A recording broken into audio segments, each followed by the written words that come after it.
Hi friends, ఈరోజు మా ఇంట్లో ఏం చేసామో చూద్దామా.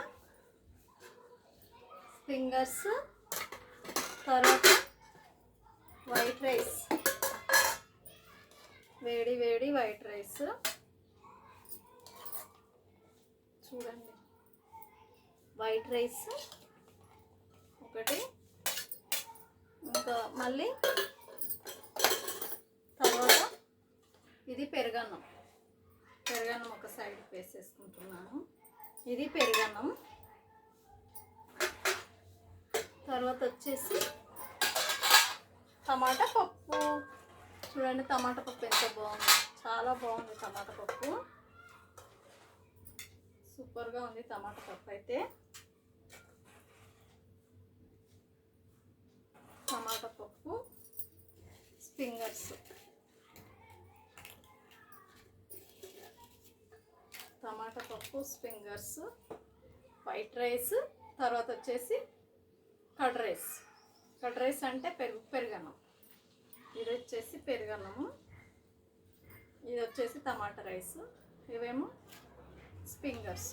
నేను ఇప్పుడు టమాటా రైస్తో తింటున్నాను.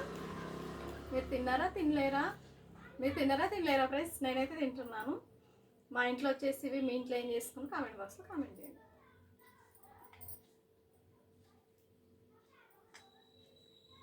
సూపర్గా ఉంది టమాటా పప్పు. చూస్తేనే తినాలనిపిస్తుంది, నోట్లో నీళ్ళు ఊరుతున్నాయి చూస్తేనే. ఎందుకంటే టమాటా పప్పు చాలా రోజులు అయింది తినాక. ఇప్పుడు నాన్ వెజ్ తినకూడదు కదండి, అందుకే.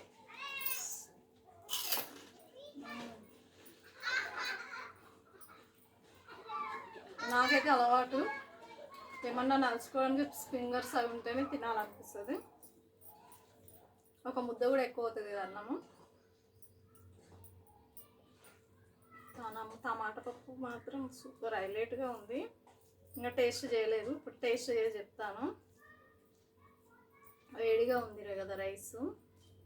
ఇప్పుడు వచ్చేసి వండుకున్నాను, అన్నం వంట చేసుకొని తింటున్నాను.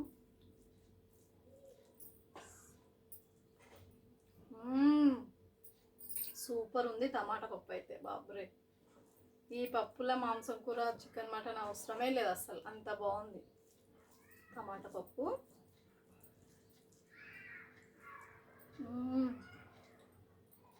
చాలా బాగుంది, నచ్చింది.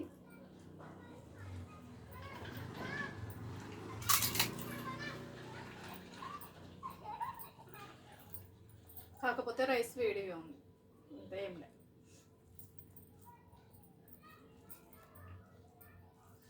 వేడిగా ఉన్నా కూడా మనం మూతుకు తింటాం కదా రైస్. వేడిగా ఉన్నా ఏం పట్టించుకోము, ఎందుకంటే మనకు ఆకలి వేస్తుంటుంది కదా, అందుకోసమే అలానే తినేస్తాం.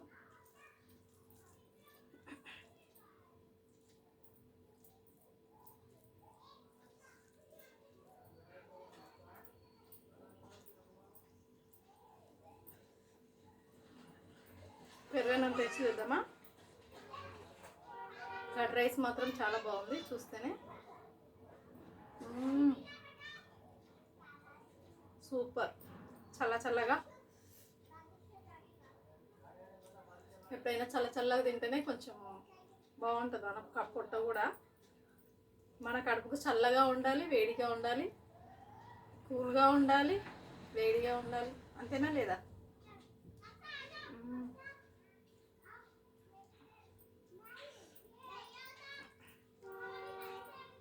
కర్డ్ రైస్, ఇవి ఫింగర్స్, టమాటా పప్పు, ఈ మూడు చాలా బాగున్నాయి, నచ్చావి నాకు.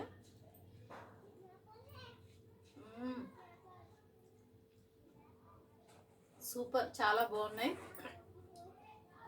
మా వీడియో మీకు నచ్చినట్లయితే లైక్ కొట్టండి, చిన్న లైక్, సరేనా? Thank you, bye.